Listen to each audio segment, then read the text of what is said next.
if I told you that without healthy soil, there'd be no life on Earth? No food, no communities, no ecosystems. Everything depends on the soil beneath our feet. But the way we farmed over the past 100 years, relying on heavy tillage and chemicals, has degraded our soils to dangerous levels. If we don't change how we farm, future generations won't just struggle to grow food, they'll lose the foundations of life itself. That's why the USDA's Conservation Stewardship Program invests in farmers to protect our soil, sequester carbon, reduce erosion, and cut back on chemical fertilizers and pesticides, all while saving taxpayers millions in environmental cleanup costs. Through this program, I've added $30,000 to my farm's bottom line, building a more profitable and sustainable business. In this video, I'll show you how I've used cover crops and mulches as alternatives to heavy tillage to build healthy soil, boost fertility, increase biodiversity, reduce weeds and pest pressure, shrink my carbon footprint, and get paid over $6,000 a year to do it, all while contributing to higher yields and higher profits for my business. Hey, what's up everybody? Welcome back to Chef's Harvest Farm. If you're new here, I'm Chef Mikey, a former executive chef turned urban farmer. I turned my backyard gardening hobby into a thriving, no-till vegetable farm where I grow food sustainably for local chefs and the occasional farmer's market here in Knoxville, Tennessee. When I first started out, I knew absolutely nothing about gardening. I started small. I built one little raised bed in my backyard and figured I'd learn as I went. Then, I came across a work of Daniel Mays from Frith Farm in Scarborough, Maine. It's the town I grew up in. I started following him on Instagram, and his approach to human-scale farming completely changed the way I thought about growing food. He used beyond organic practices that relied on hand tools instead of tractors.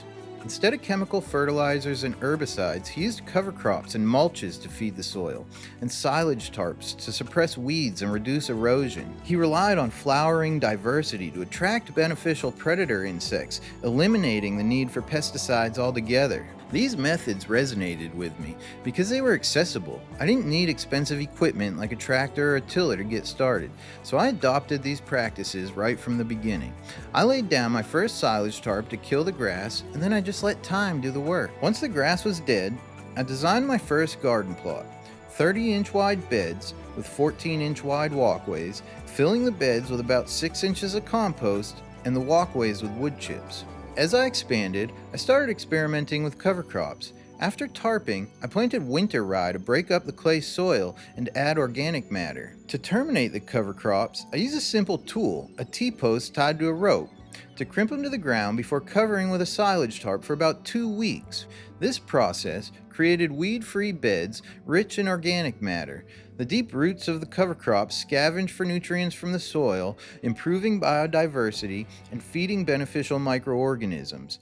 These nutrients then became available for the subsequent crop, making my garden beds healthier and more productive year after year. But on a small-scale farm like mine, space is everything. Every square foot of garden space needs to produce an income to make this work. Cover cropping, while incredibly beneficial for the soil, ties up that valuable space, making it even harder to justify. It's a lot of work, and while it indirectly boosts revenue by reducing fertility needs, weed pressure, and pest pressure, it doesn't directly generate income. So when I discovered the USDA's Conservation Stewardship Program, suddenly these practices I'd already adopted weren't just improving my soil and helping me grow better crops, they were a way to get paid. Through this program, I've been able to take these sustainable practices and turn them into a source of income, all while continuing to build a thriving, healthy farm while protecting our resources. Benefits of the USDA's Conservation Stewardship Program extend far beyond farmers. Healthy soil is a foundation of life on Earth, but when farming practices degrade it, the effects ripple through our environment and water systems. Herbicides, like Roundup, often end up in waterways through erosion, harming aquatic life and even making their way into drinking water supplies. Fertilizer runoff flows into rivers like the Mississippi, fueling algae blooms that create dead zones in places like the Gulf of Mexico, devastating marine life and local economies. On my small farm, I've spent years building up my soil into a fertile, living ecosystem. In Tennessee's heavy rains, cover crops and mulches are critical for protecting that fertility. Deeply planted cover crop roots lock in the compost, and the plants act like landing pads for the raindrops, preventing erosion and runoff while allowing water to soak in gradually, while increasing my soil's water holding capacity by adding organic matter to the soil and protecting it from environmental stressors, all while boosting fertility by adding biodiversity and feeding the microorganisms which have a symbiotic relationship with plant roots, which help them uptake nutrients more efficiently from the soil. By reducing erosion, improving water quality, and creating healthier soils, these practices save taxpayers millions of dollars in cleanup and repair costs.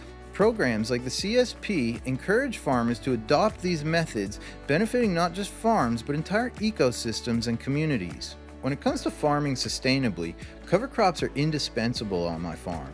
They're not just add-ons, they're the backbone of my no-till system, serving multiple purposes depending on the situation. I often use winter rye when establishing a new garden plot. First, I'll tarp the area for up to a year to eliminate any grass and the need for heavy tillage.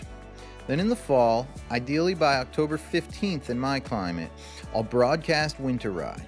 This timing is crucial to ensure that the crop establishes before winter. Winter rye is resilient. It can survive in climates as cold as Zone 4 and possibly even colder. However, if you plan to plant cash crops early in the spring, winter rye might not be suitable. It typically reaches the flowering stage in late April or early May, which is the optimal time for termination. Allowing it to set seed can lead to it becoming a persistent weed. Once it reaches the flowering stage, but before it sets seed, I crimp it down using a T-post tied to a rope. Then I cover it with a tarp for about 2 weeks. This method ensures effective termination as the temperatures rise and the tarps block out sunlight. The result is a beneficial mulch layer that protects the soil and suppresses weed. The roots remain in the ground, scavenging for minerals and fostering a symbiotic relationship with the soil microorganisms. Winter rye is known for its substantial biomass production, adding up to 8,000 pounds of organic matter per acre. While it doesn't immediately contribute significant nitrogen, in fact it can temporarily immobilize nitrogen, it enhances soil structure and health over time. Additionally, it exhibits allelopathic properties, inhibiting the germination of weed seeds. I build my garden beds directly on this mulch, providing a weed-free start for the season and shielding the soil from environmental stressors. For those just starting out with cover crops, a mix of peas and oats is an excellent choice due to its ease of management. The oats contribute biomass and organic matter, serving as a support for the climbing peas. The peas, being legumes, fix atmospheric nitrogen, enriching the soil. Using peas and other legumes in your cover crop mix can add up to 49 pounds of nitrogen per acre, reducing the need for high nitrogen fertilizers. Peas and oats are some of the easiest to terminate. You can crimp them as with the winter rye, or simply mow them down with a lawnmower. But I always tarp them for a couple of weeks just to make sure they're dead. If planted in the fall, they'll often succumb to winter temperatures, leaving behind a mulch that protects and nourishes the soil. In the spring, you can either rake that residue into the walkways or plant directly through it, utilizing it as a mulch. I employed the winter kill method this season with great success. To ensure an effective winter kill, planting must occur by late October at the latest in my region. This year, I opted for an 11 species cover crop mix from greencover.com. Pre-inoculated with mycorrhizae and nitrogen-fixing bacteria, I prepared my beds meticulously and planted the mix. Given the same attention as cash crops, it's crucial to treat cover crops with the same care as they play a vital role in soil health. This diverse mix has anchored my compost with its root system, increasing biodiversity and provided protection throughout the winter. I'm looking forward to the benefits as I plant these beds in the spring. Cover crops offer more than just fertility and erosion control. They can also combat pests and diseases. Mustard, for example, acts as a natural biofumigate. It contains glucosinates, which when incorporated into the soil, break down into compounds that suppress soil-borne pathogens and pests. My process involves mowing the mustard, covering it with compost, watering thoroughly, and tarping the area for about 4 weeks. This method activates the biofumigate properties, reducing pathogen levels, resulting in healthier garden beds. It's an effective natural alternative to chemical treatments. From the very beginning, cover crops have been at the heart of how I farm.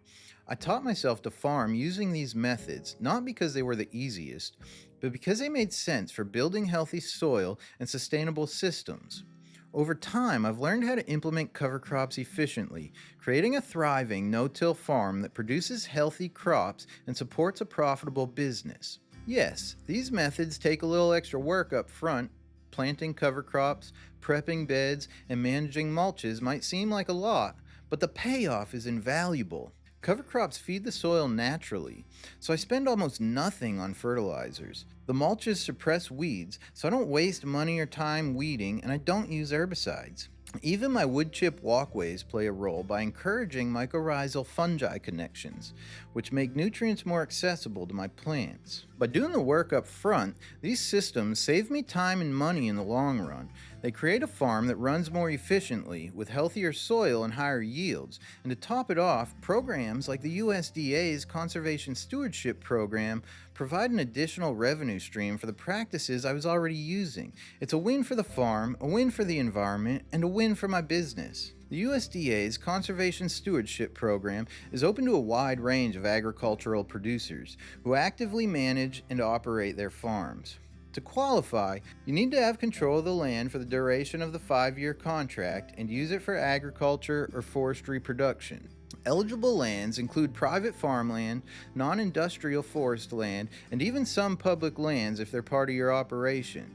The program helps farmers adopt conservation practices that protect soil, reduce erosion, and enhance biodiversity, all while providing financial incentives. Whether you're farming on a small scale like me or running a larger operation, CSP can help you turn sustainable practices into additional revenue streams. If you're thinking about how to make your farm or garden more sustainable, or even how to start farming, cover crops and mulches are an incredible foundation. They might take some work to get going, but the benefits will pay off for years to come.